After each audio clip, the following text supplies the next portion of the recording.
네, 오늘 하나님이 우리에게 주시는 말씀은 창세기 2장 15절에서 17절까지 말씀입니다. 제가 읽어 드리겠습니다.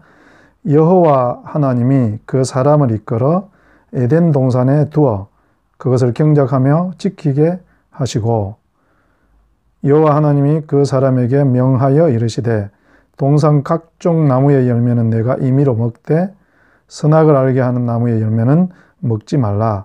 내가 먹는 날에는 반드시 죽으리라 하시니라. 아멘.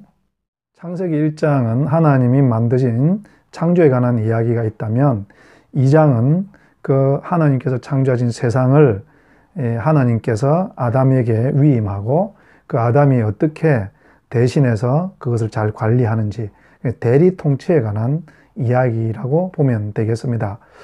특별히 오늘 이 본문은요, 하나님께서 만드신 그 세상을 하나님께서 아담에게 위임해주는 위임 계약이라고 해야 될까요?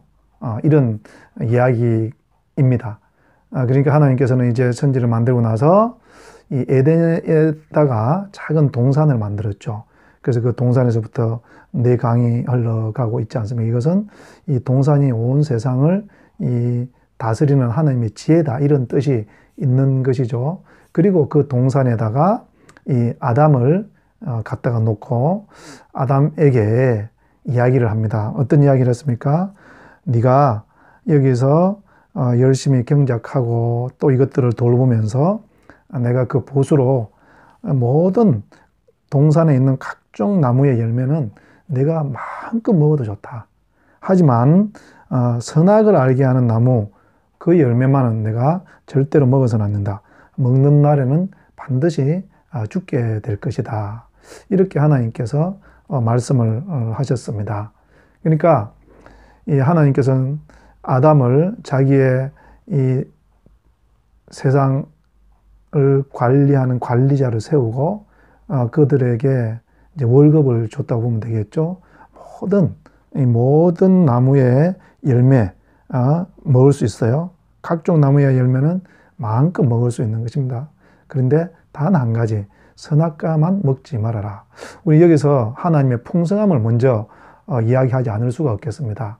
아담에게 그 땅을 주고 그 소출의 5분의 1은 나에게 가져와라, 3분의 1은 나에게 가져와라, 이런 말씀을 하지 않았습니다. 다 네가 가져도 좋다. 이렇게 우리에게 모든 것을 주시는 이 하나님께 정말 찬양을 올려드립니다. 사랑하는 성도 여러분, 하나님은요, 우리에게 달란트도 주셨고 우리의 가정도 주셨고 우리 교회도 주셨고 모든 것들을 주셨죠. 근데 그것을 하나님께서 그 내 것이니 나에게 좀 가져와라, 이렇게 말씀하지 않는 것 같습니다. 그것을 가지고 내가 풍성하게 살기를 원한다. 우리 하나님께서는 이렇게 우리 삶이 풍성해지기를 원하시는 분입니다. 또 한편으로는 이 선악과는 먹으면 안 된다. 그걸 먹는 날에는 죽는다. 이 죽는다는 것은 하나님과 관계가 끝난다는 것입니다. 그러니까 선악과라는 것은 이것이 먹으면 어떤 선을 알게 되고 악을 알게 되고 이렇다기보다는요, 하나님을 떠나서 자기가 세상의 주인이 되겠다는 그런 마음을 갖는 것, 이것이 선악과라고 보면 될 것입니다. 물론 에덴 동산에 선악과가 있었겠죠. 근데 그것을 먹는 그 상징적인 행동은 무엇을 의미하느냐? 나는 이제 하나님을 떠나서 내 지혜로, 내 마음껏, 내 원하는 대로 살겠습니다. 마치 예수님께서 비유했던 그 아들과 두 아들과 아버지 이야기, 탕자 이야기 같지 않습니까? 여러분, 그러니까 아버지에게 내 것 주시오, 내가 나가서 내 삶 살겠습니다. 선악과를 먹는 순간 그렇게 된다는 것입니다. 그러니까 아담은 이 온 세상의 모든 권리를 하나님부터 받았습니다. 권한을 받았죠. 그렇지만 항상 권한이라는 것은 한계가 있는 거예요.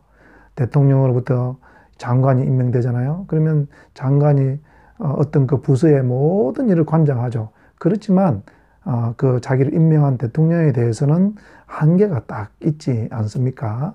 그것처럼 여러분, 하나님께서 우리 이 세상에 보내시고 너희들이 마음껏 풍요롭게 살기를 원한다. 하지만 반드시 해야 될 것은 내가 이 세상의 주인이고 내 목숨의 주인도 나라는 것을 잊지 말아야 한다. 이것을 유지할 때 너와 내 관계는 좋은 관계로 오래오래 가게 될 것이다. 이렇게 말씀하시는 거죠. 여러분, 우리가 이 세상 살다가도 그런 거 많이 있지 않습니까? 내가 지켜야 될 선이 있죠.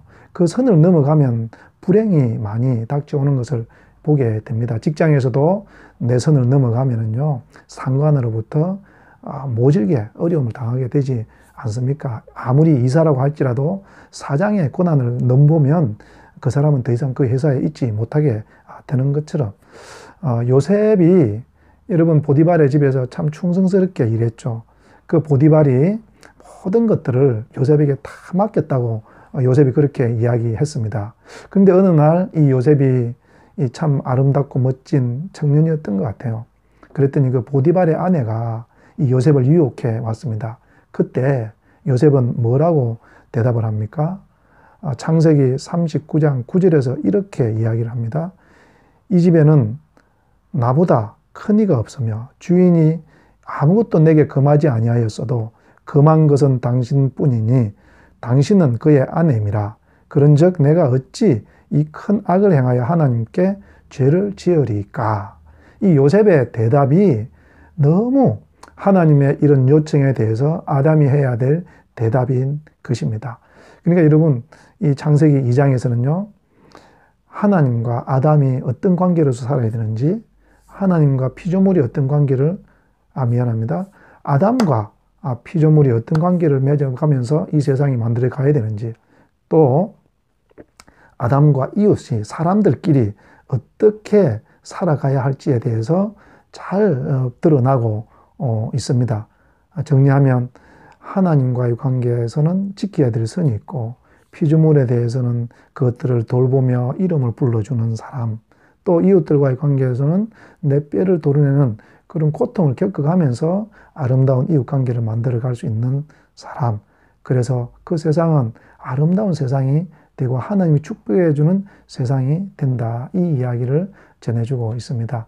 여러분, 우리가 이런 세상을 바라보면서, 지금 우리가 살아가는 세상은 이런 세상과 너무 멀리 있지만 우리 이런 세상을 바라보고 하나님께 구하고 그런 세상을 꿈꾸면서 하루하루를 살아갈 수 있게 되기를 우리 주님의 이름으로 축복합니다. 기도하시겠습니다. 하나님 감사합니다. 우리가 오늘도 하나님과의 관계에서 넘지 못할 선을 넘지 않게 하여 주시옵소서. 예수님 이름으로 기도드렸습니다. 아멘.